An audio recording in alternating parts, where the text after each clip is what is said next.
In today's video, I am back at it again with another test on the EcoFlow River 2 Max. In case of a power outage, I want to know how long this power station can run my refrigerator, so stay tuned.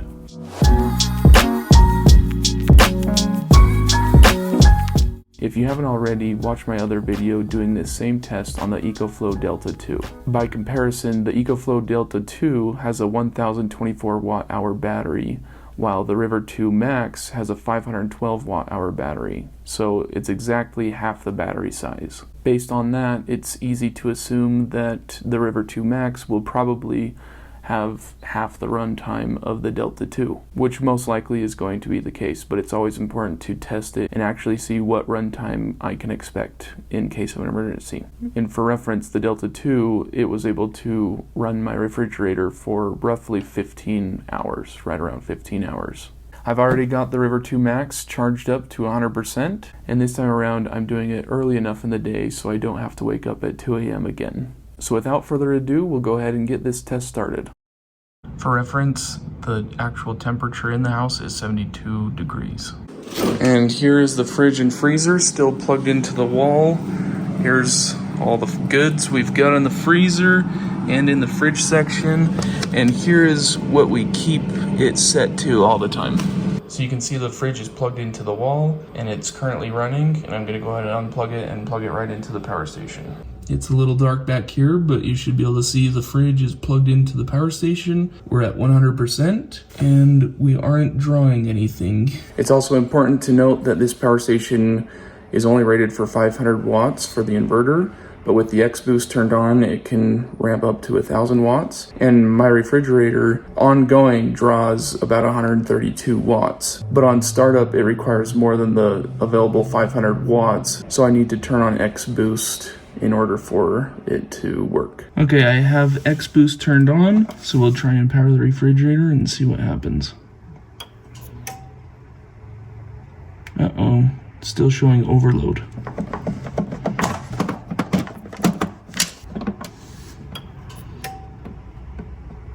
And it just does not want to start my refrigerator.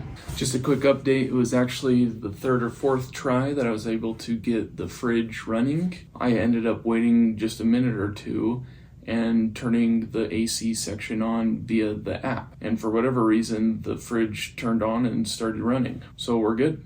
Okay, so we've got the refrigerator plugged into the River 2 Max and it is running. We're currently pulling just under 150 watts. It's already been plugged in for a few minutes, so I'm gonna say we started this test at 10:15 a.m. on Tuesday, and it should be able to run for most of the day, and I'll keep you updated as time goes by.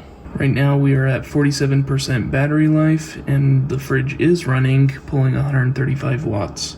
It is 12:47, which means it has been running for 2 hours and 30 minutes. Alright, so we just hit 10% on the River 2 Max. We're still drawing about 136 watts.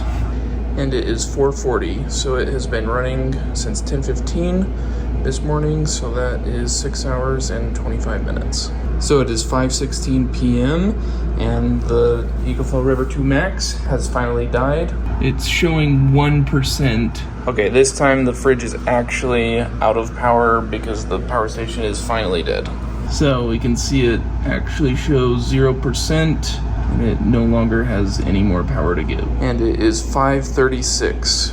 I want to mention, as I waited for the power station to die, it seemed to stay at 1% battery life for what seemed like a very long time, about 25 to 30 minutes. It just didn't want to die out. For the results of this test starting at 10:15 this morning and wrapping it up about 5:36 p.m., that means it was able to run my refrigerator for 7 hours and 21 minutes. That's just a little shy of half the run time for the Delta 2, which was able to run my fridge for 16 hours. Some factors that I think made a difference here is that the starting house temperature for the River 2 Max was 72 degrees, while for the Delta 2, it was 3 degrees cooler at 69 degrees. And that was because I was having some trouble with the furnace coming on that morning. Additionally, I started the Delta 2 test after lunch, which naturally meant less opening of the fridge door for when I go to eat lunch. The test also went through most of the night when the temperature was set lower at 67 degrees and no one was opening the fridge. It's important to consider factors of a fridge like surrounding temperature and how often the door is opened. Considering these factors, we can understand why the Delta 2 had a slightly longer runtime by comparison. But at the end of the day, the River 2 Max with half the battery size of the Delta 2 basically has half the runtime. I hope you enjoyed this video, and if you did, please like and subscribe. I also really enjoy reading your comments, so please leave your thoughts and questions below. Stay tuned for my other videos, and I hope you have a wonderful day.